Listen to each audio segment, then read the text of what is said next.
bukan gue yang ngomong. 2009 jumlah lansia kita 20,5, 2021 artinya cuma sekitar berapa? 7 tahun dari sekarang.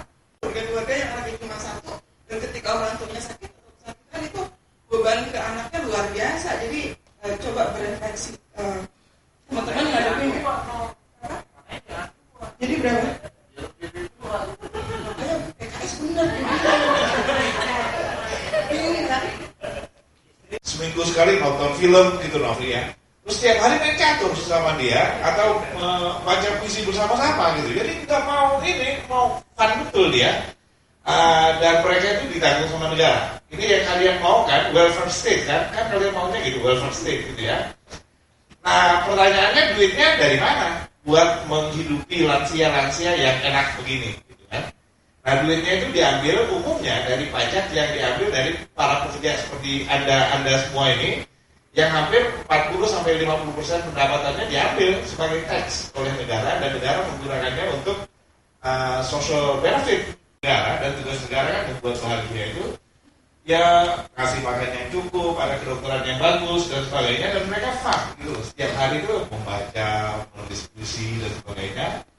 Tapi nggak mikir siapa yang mendanai karena mereka udah pensiun semuanya. Nah itu sekedar ini aja, sekedar tambahan. Dan Nurul lupa mengutip apa yang sudah dia kutipnya tadi ketika di awal-awal film ada pertanyaan mengenai siapa nih bininya Simin bilang, alah dia ini nggak mau pergi karena dia karena ingin menjaga bapaknya. Padahal sekitar body, karena physical body atau individual body yang disebut, sayang tidak ada pameran body naked di sini ya. Kalau itu memang fokusnya ya seperti di Hollywood begitu, payudara dipajang, bikini dan sebagainya. Ini tidak ada. Karena itu saya menggesernya ke social body, keluarga. Nah di sini pertama keluarga yang kaya-kaya, terutama istri yaitu Naga dan Simin. Kedua keluarga yang broken karena ekonomi dan pengangguran sang suami, Nasi dan Hujat ya Pak. Nah saya kira yang pertama ini keluarga Nada dan Simin. Nada itu berpijak pada keputusan pribadi yang dia berani bertanggungjawabkan dari nuraninya sendiri, masuk dalam keputusan dia merawat ayahnya begitu. Dan film itu, di film ini saya menangkap bahwa kejujuran itu masih berbohong itu masih dipakai dalam banyak kehidupan sehari-hari. Ini kan intinya tadi dia berbohong terus bahwa sebenarnya kandungannya tertabrak, dia pernah ditabrak mobil, dan dia tidak mengakui walaupun sudah dibenturkan berbagai persoalan gitu ya, berbagai bukti bahwa dia sebenarnya tidak ada yang membunuh bayinya, dia sebenarnya tertabrak gitu. Nah di film Meryl Streep itu, di situ semuanya jujur gitu. Jika diungkapkan bahwa sebenarnya dia suaminya selingkuh dengan adiknya gitu, ya diakui gitu. Dia tidak berusaha untuk menutup-nutupi gitu. Beda dengan film itu harus pakai Quran dan lain-lain gitu. Nilai-nilai kebohongan itu di ini gambarnya di Iran apa sama dengan di Indonesia? Di Indonesia sama juga ya.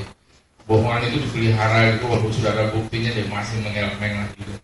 Sementara kalau di Amerika nilai-nilainya kalau saya perhatikan sepanjang di film dan di media ya, saya nggak tahu realitas sosial di sana. Misalnya Clinton ketika dia ketahuan bahwa dia main Lewinsky, ya dia harus mengakui gitu ya. Kemudian kebohongan lain bisa termasuk Nixon akhirnya kan, bahwa dia harus mengakui bahwa dulu dia berbohong gitu.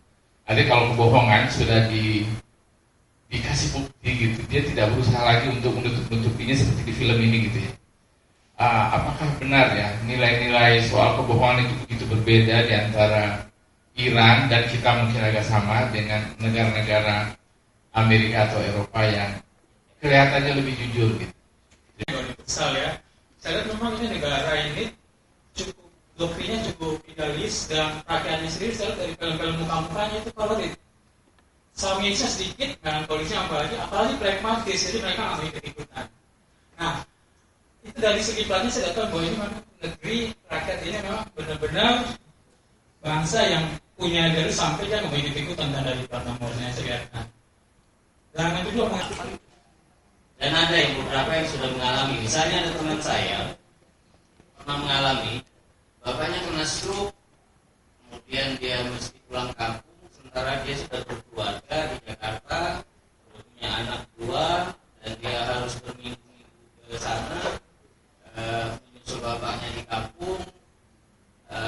Kemudian terjadi percekcokan juga dengan istrinya, tidak semua istri bisa memahami bahwa dia harus berbakti kepada orang tua, mengurus bapaknya dan lain sebagainya. Lah, kalau mau mengurus bapak yang tinggal nikah sama orang tua, bahkan di saat orang tua dalam keadaan yang sudah payah, bahkan tadi bisa disebut sebenarnya hanya seonggokan yang sudah tidak berguna, tapi dia di situ tetap membuktikan rasa bakti, jadi tidak mau meninggalkan ayahnya.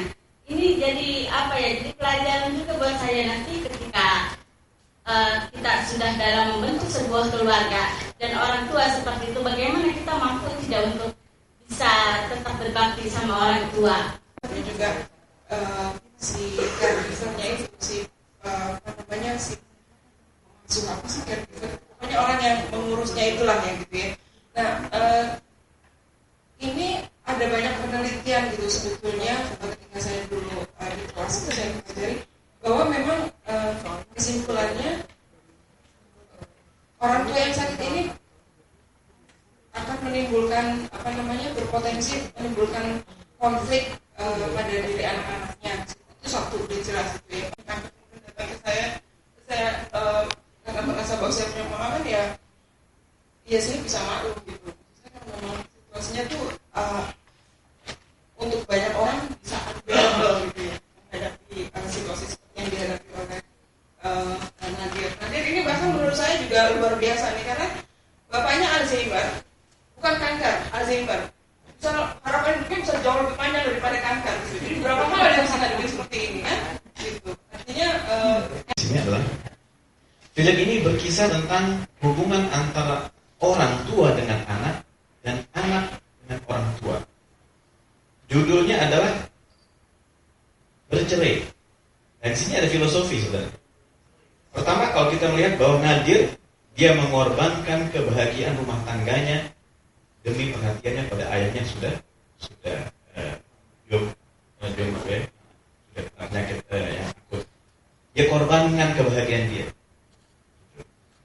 Dia siapa? Dia bercerai, berpisah dengan si istri demi pengabdian antara anak kepada orang tua.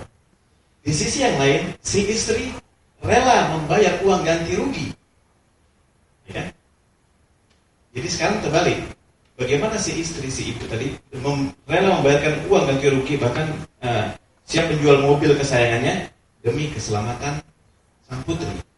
Jadi pengorbanan seorang ibu kepada anak. Yang pertama, anak kepada bapak. Yang ketiga adalah bagaimana Razia dia tidak mau terima uang yang dia anggap uang itu uang panas demi supaya tidak anaknya makan uang haram. Pengorbanan seorang ibu kepada anak. Dan di akhir cerita bagaimana seorang anak yang masih usia 10 tahun dia ditanya pilih mana, pilih ayah atau pilih ibu. Lagi-lagi si anak harus memilih pengorbanan seorang anak pada kedua orang tuanya. Jadi film ini hubungan emosional antara anak dengan orang tua. Benci sama mertua, mantu juga benci mantu. Nanti kamu punya anak juga sama, dibalasnya begitu-begitu. Nggak pernah beres-beres tuh. Benar loh. Makanya saya berprinsip nanti kalau punya seperti itu, saya mau harus berbaik. Anggaplah ibu mertua saya seperti ibu kandung. Anggaplah anak mantu itu seperti anak. Seperti itu. Dunia akan bagus sekali, akan hidup damai kalau manusia itu bisa menabung kebaikan itu. Itu yang harus ditanamkan menurut saya. Hormat pada orang tua itu harus. Anak-anak juga yang akan merasakan atau menjadi korban dari sebuah kesalahan orang tua. Dan itu bukan hanya di film ini saja. kita setiap hari melihat realitas itu. Anak sekecil itu harus mengalami situasi yang sangat-sangat kacau gitu ya kira-kira, dan dia terlihat tegar menghadapi itu meskipun selalu menangis gitu. Jadi buat saya sih semoga ini menjadi pelajaran buat saya pribadi dan juga mungkin semua, bahwa sebisa mungkin kita menjaga yang namanya keutuhan keluarga. Ada yang protes gitu. Nah itu pelajarannya. Nah terus menurut saya yang kurang dieksplor di film ini adalah tadi Mas Rudi bilang bahwa ini indoor banget filmnya. Anaknya itu biasanya anak-anak yang mengalami broken home seperti ini itu biasanya akan tergolak di sekolah. Tapi di sini tidak digambarkan seperti itu. Karena emang hanya dibicarakan dalam rumah aja.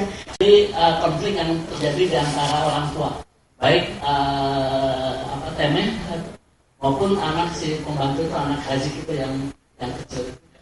Dan bahkan di dalam alur cerita tambah ke belakang, mereka ikut mengambil bagian di dalam cerita itu melalui pertanyaan-pertanyaan orang tua yang mereka jawab. Misalnya si anak pembantu itu haji itu, kamu menggambar apa? Kamu menggambar orang tua yang bertengkar dan lain. Artinya anak-anak itu tidak hanya sekedar ditempel untuk mempertajam konflik, tetapi memang bagian dari konflik itu sendiri. Saya melihat memang cukup representatif. Film yang ada di sini representatif menggambarkan masyarakat. Dan mungkin ada di makalah Bu Nurul tadi itu disinggung mengenai perempuan, kesetaraan perempuan, atau dipermasalahkan, dipersoalkan kesetaraan perempuan di Iran. Terus terang saja, saya melihat sebenarnya perempuan di Iran itu lebih dominan, jauh lebih dominan. Malah justru kalau umumnya kita sering menyuarakan emansipasi perempuan, di sana mestinya menyuarakan emansipasi laki-laki.